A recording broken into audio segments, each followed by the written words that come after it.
full wave rectifier. There are two types of full wave rectifier: center tape full wave rectifier and bridge rectifier. So first is center tape full wave rectifier. In the input side, full wave center tape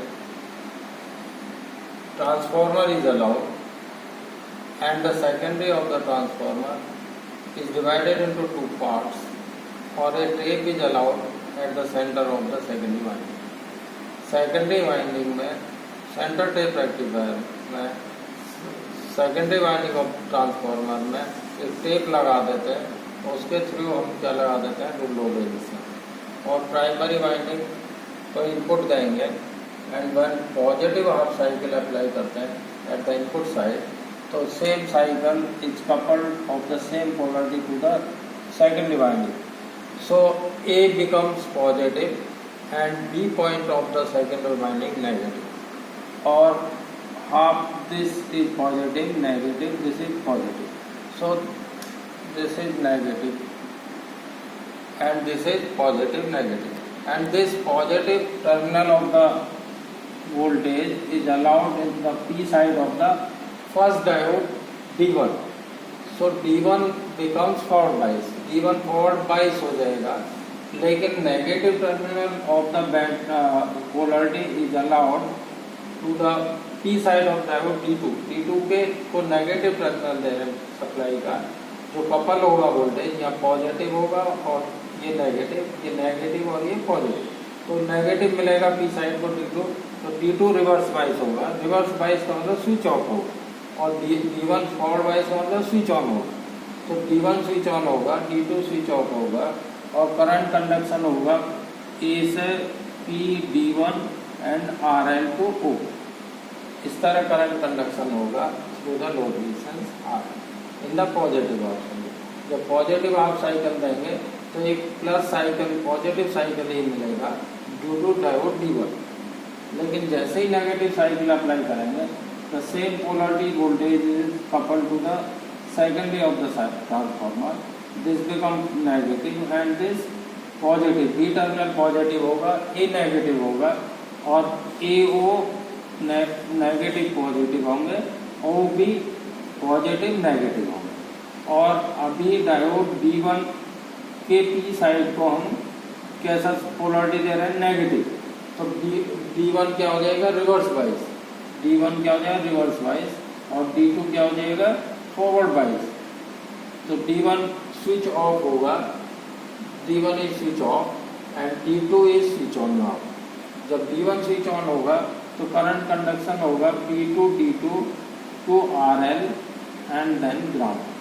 और अभी भी हमें जो side current मिल रहा है from left to right मिल रहा है नेगेटिव हाफ साइकिल में, तो the direction of current through the load resistance is same. So जब हम साइकिल नेगेटिव साइकिल देंगे तो A नेगेटिव होगा, B पॉजिटिव होगा, AO पोलरिटी नेगेटिव पॉजिटिव होंगे, BO पोलरिटी पॉजिटिव नेगेटिव होंगे. डायोड D1 रिवर्स बाइस होगा और डायोड D2 फॉरवर्ड बाइस होगा. तो करंट कंडक्शन होगा B2 D2 to RL to O point और ग्राउंड. तो हमें पॉजिटिव हाफ साइकिल में D1 के कंडक्शन से करंट मिलेगा, और नेगेटिव हाफ साइकिल में सेम डायरेक्शन करंट होने की वजह से सेम साइकिल मिलेगा, और ड्यू टू D2.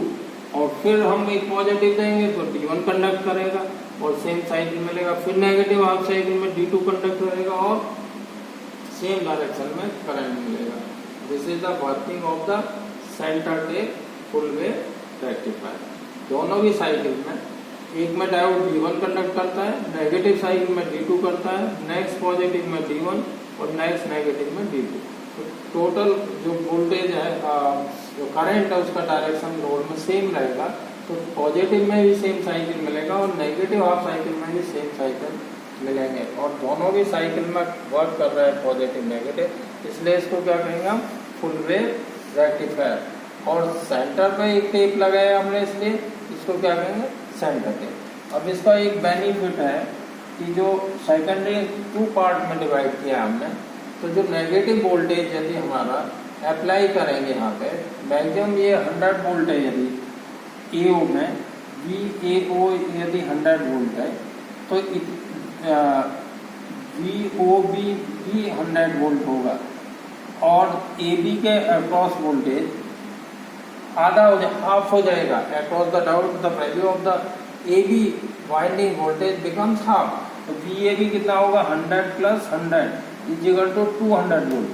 तो हम इसका पॉजिटिव वोल्टेज जो देंगे वो भी हाफ हो रहा है और नेगेटिव भी हाफ हो रहा है। इसका मतलब peak inverse voltage PIV double हो जाता है इसमें, क्योंकि एक हाफ साइकिल में हाफ ही वोल्टेज काउंट होगा across the diode D1।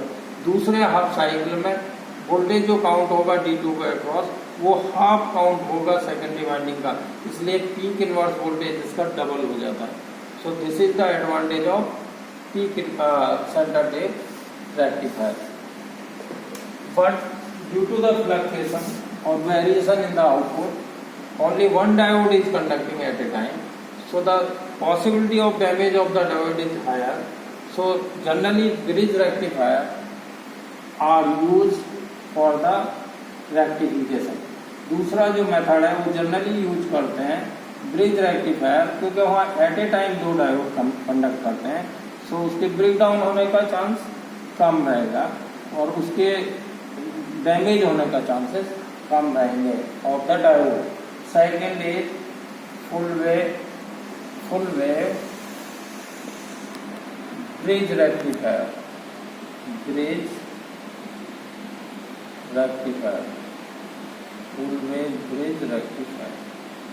Full wave bridge rectifier दोनों भी साइकिल में काम करेगा। पॉजिटिव हाफ साइकिल है, नेगेटिव। और उसका सर्किट डायग्राम ऐसा होगा, इनपुट साइड में प्राइमरी वाइंडिंग कनेक्ट करेंगे और आउटपुट साइड सेकेंडरी वाइंडिंग लेंगे और सेकेंडरी के अक्रॉस ब्रिज के फॉर्म में 4 डायोड सप्लाई कर लेंगे। 1 diode,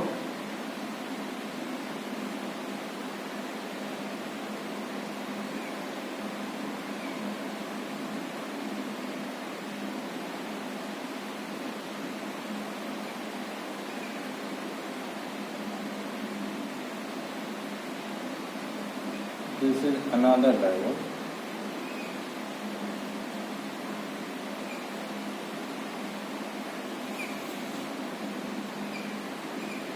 there are 4 diodes connected in this manner. Now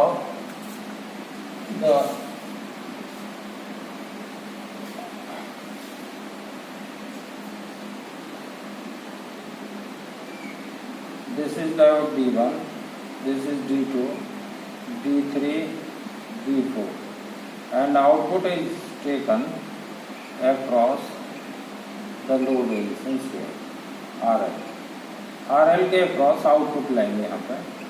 और these are the 4 diodes connected in bridge form where input is allowed, input voltage across A and B terminal। Positive half cycle जब देंगे, in positive half cycle A terminal of the secondary becomes positive, A positive होगा और B negative होगा। जब A positive होगा तो P side of diode D1 को connect किया है पॉजिटिव से, तो ये डायोड स्विच ऑन होगा और ये P side of this diode D2 is connected to negative, तो ये रिवर्स वाइस होगा। इसका पॉजिटिव D4 का कनेक्ट है पॉजिटिव से, तो ये रिवर्स वाइस होगा। लेकिन ये P और ये N connected of the diode D3 to negative, ये फॉरवर्ड वाइस होगा। तो पॉजिटिव हाफ साइकिल में A पॉजिटिव होगा, जब B नेगेटिव होगा तो डायोड D1 स्विच ऑन होगा और डायोड D3 स्विच ऑन होगा, डायोड D4 और डायोड D2 स्विच ऑफ होगा। तो करंट कंडक्शन टेक्स प्लेस, ए से जाएगा B1 तक, फिर इधर नहीं आएगा, ये स्विच ऑफ है, ये भी स्विच ऑफ है। लोड रेजिस्टेंस के थ्रू करंट जाएगा, फिर जाके इस तरह इधर नहीं जाएगा क्योंकि ये स्विच ऑफ है। D3 में आएगा, उधर नहीं जा सकता क्योंकि स्विच ऑफ है वो, और ये ऐसे पाथ कंप्लीट करेगा उधर भी। तो current conduction takes place from A positive half cycle में ए से जाएगा D1 में, D1 से RL में, RL से D3 में, D3 से B में जाएगा। इस तरह क्लोज पाथ कंप्लीट करता है। तो पॉजिटिव हाफ साइकिल में हमें क्या मिलेगा, करंट कंडक्शन इस तरह मिलेगा। लेकिन जब हम नेगेटिव साइकिल अप्लाई करेंगे तो नेगेटिव हाफ साइकिल में ए क्या हो जाएगा, नेगेटिव, और बी क्या हो जाएगा, पॉजिटिव। ए नेगेटिव और बी क्या है हमारा, पॉजिटिव। जब ए नेगेटिव बी पॉजिटिव होगा दैट टाइम जो हमारा ए पॉइंट है वो क्या हो जाएगा, नेगेटिव, और बी पॉइंट क्या हो जाएगा, पॉजिटिव। जब बी पॉजिटिव है तो अभी डायोड D2 क्या होगा, P कनेक्ट है पॉजिटिव को, फॉरवर्ड बाइस होगा, और नेगेटिव कनेक्टेड डायोड D4 का N side connected to negative, तो ये भी फॉरवर्ड बाइस हो जाएगा। लेकिन अब ये P side of the diode D1 connected to negative terminal of the polarity और ये सप्लाई, तो ये डायोड क्या हो जाएगा, रिवर्स बाइस। ये डायोड रिवर्स। अभी positive of the N of the D3 connect है तो ये भी डायोड क्या हो जाएगा, रिवर्स बाइस। अभी diode D1 and D3 reverse bias होंगे और D2 और D4 डायोड फॉरवर्ड बाइस होंगे, और करंट कंडक्शन होगा इस तरह, पॉजिटिव से ये डायोड ऑन है, यहाँ से जाएगा D2 से करंट, फिर RL के थ्रू जाएगा, RL से वापस आएगा, और ये वायर से होते हुए इधर नहीं आ सकता क्योंकि स्विच ऑफ है, ये D4 में जाएगा और E में कंप्लीट करेगा। लेकिन RL के थ्रू जो डायरेक्शन ऑफ करंट है वो सेम है, तो सेम साइकिल मिलेगा आउटपुट पे। तो इसका मतलब नेगेटिव हाफ साइकिल में B से करंट जाएगा, D2 को जाएगा B से, फिर RL जाएगा, फिर RL से D4 में होते हुए A को जाएगा, D4 to A। इस तरह हमें दोनों में साइकिल में करंट मिलेगा, पॉजिटिव हाफ साइकिल में भी और नेगेटिव में भी।